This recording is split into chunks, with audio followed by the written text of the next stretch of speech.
Hey, broken salespeople. Welcome to the workshop.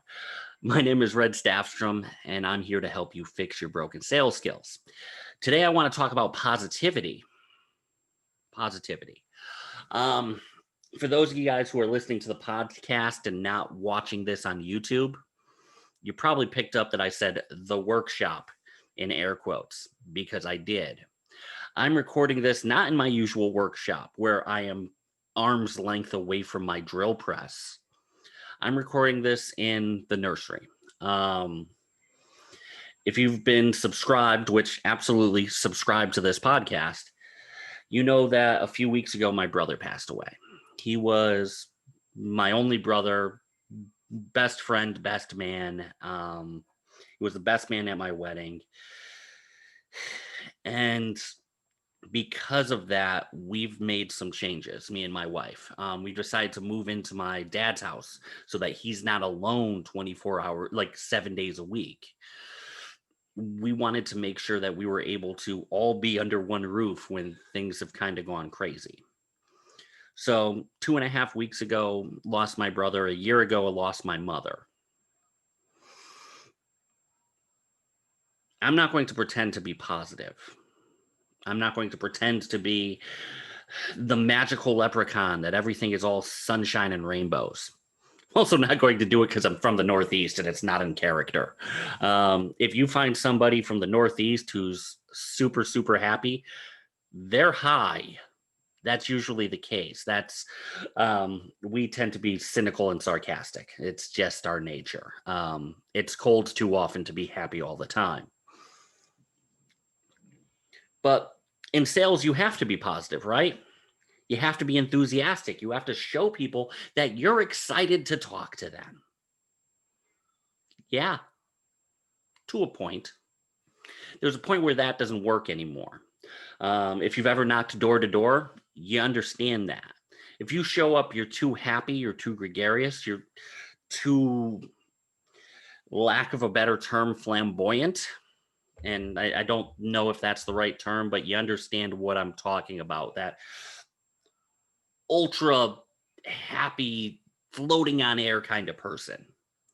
People think something's wrong because it's so much out of the norm compared to what most people have. So what do you have to be positive about? Step one, you have to be positive about your product. If you aren't, get out.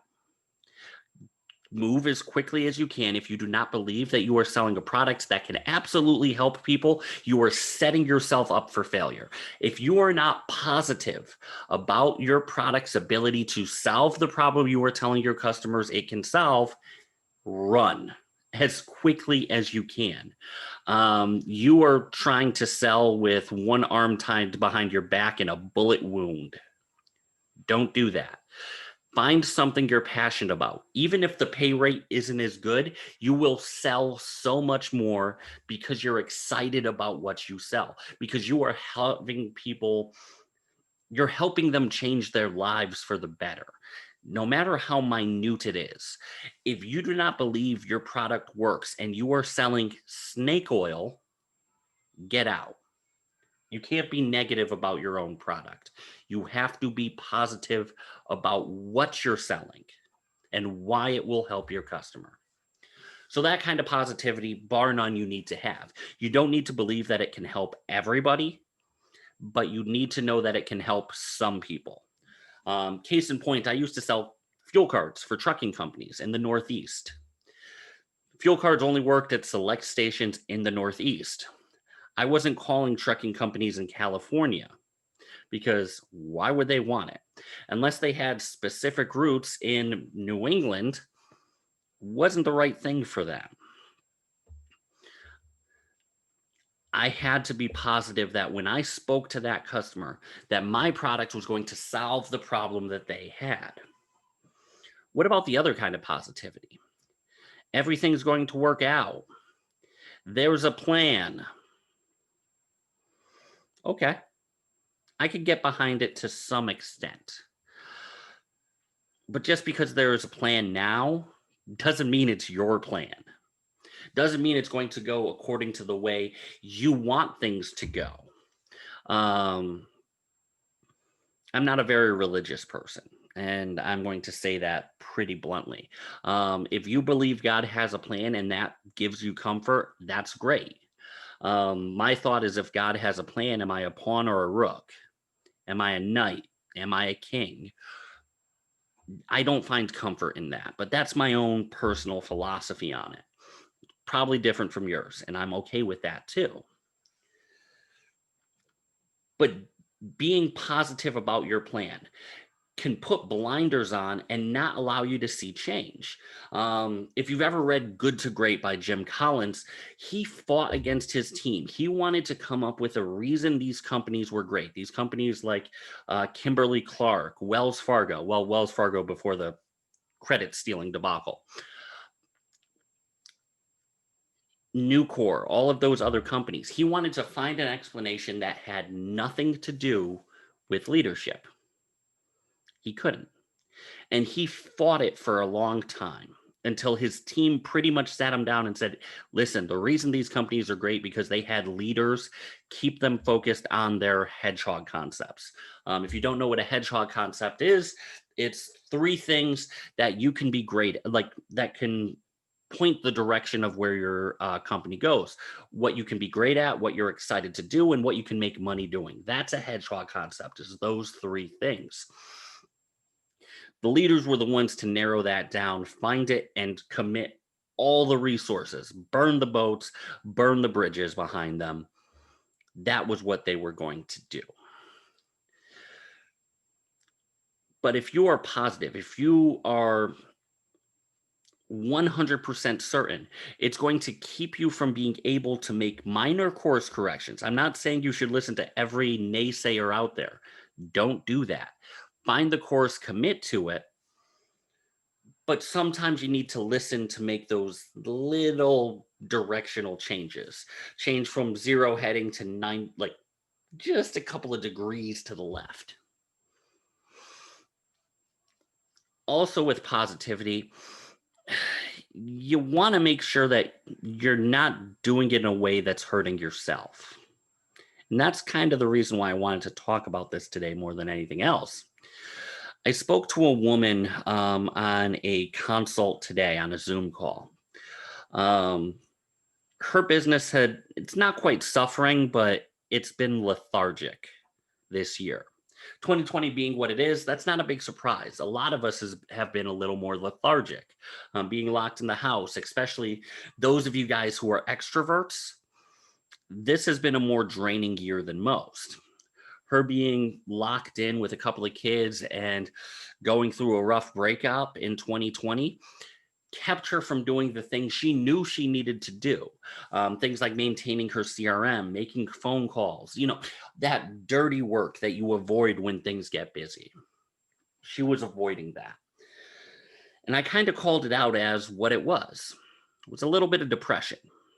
And she said, yeah, but when I get like that, I just kind of shake myself out of it and I become positive. That's not healthy. You can do that. You can temporarily. You could only sweep the dust under the rug so much before you start getting some weird like weird bumps under your carpet. You need to address those underlying psychological issues. If you are going through depression, find help. If you are having anxiety, find help. Don't just paint a smile on and become the joker. If you aren't positive, don't fake it. The reason I host this podcast the way I do, in t-shirts, normally in a workshop, is because authenticity is important. If you are not authentic with yourself, your customers will pick up on it. You won't be able to succeed. You need to know who you are and take care of yourself, not just from a physical perspective, but from a mental perspective as well. If you are beaten, battered, burnt out, take care of it. Don't just fake it. Don't just, I've got a smile on, but I know it doesn't look right. Be honest with your customers. I've told people, yeah, you know what? Today, my brain is a little bit like a bunch of overcooked noodles. I'm going to do everything I can for you, but forgive me if I drop a detail here or there. I've told that to people, and I'll tell people that again because that honesty, not being perfect, people like Batman more than Superman. People like Batman more than Superman. And the reason is because Batman is a flawed character. He is three-dimensional. No one can aspire to be the Supermensch. No one could be Superman. If we work really hard, someday we could be Clark Kent. But we can't expect to be perfect, to have that steadfast morality at 100% of the times. We're setting ourselves up for failure, and we're just going to drive ourselves nuts. Nuts. Ugh. We need to make sure that we're giving ourselves the slack we need. We can't be too tightly wound because then we're not going to give ourselves the credit that we do deserve when we accomplish things. Because what's the point of accomplishing things if we're going to be upset that it didn't come out the right way? I do a lot of woodworking, and I'm not saying I'm a perfectionist, but I can tell you the mistakes I made on every single project I've ever made. You just point, like, show me the project, I can show you 8 or 10 things that I've done wrong. It's a problem that I have. That problem keeps me from enjoying what I really accomplished. You can't let yourself do that. So, do you need to be positive about some things? You absolutely do. You can't survive with some degree of positive charge. But don't fake it. Don't fake it. You're setting yourself up for burnout. And I know because I've burnt out hard. The last thing I want to talk about on this is kind of a side note. Swearing. I'm a big fan of it. I love to cuss. I'm good at it. But you notice when I have these talks, I don't cuss as much as I normally would when I'm around my friends. And I've dialed it back over the years. Now, I've worked in a lot of the sales environment where cursing was just a comma. Car sales, particularly. We swore a lot. I didn't see it as a problem. I just saw it as a way to communicate. It was brutally honest and it was authentic, which I believe in. The problem is it's also lazy. See, when you're having a bad day, it's easy to say that everything is shit. Everything is fucked. Everything is foobar. If you paint everything with that same dark brush, it's going to be a pretty drab existence. It's going to be tougher to control your mindset and enjoy those positive moments when everything is shit.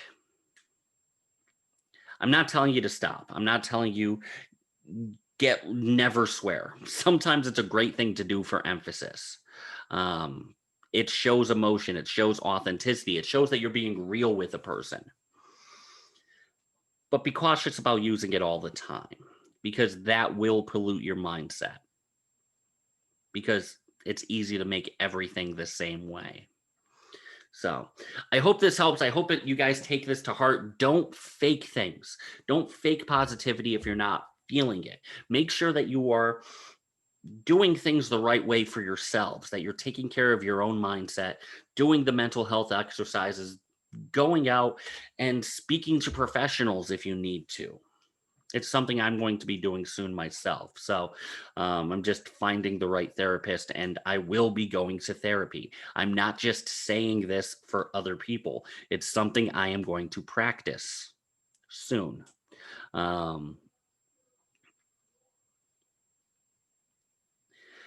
Take care of yourselves. Give yourselves credit when you deserve it. Don't be positive when the time is right, but don't fake it.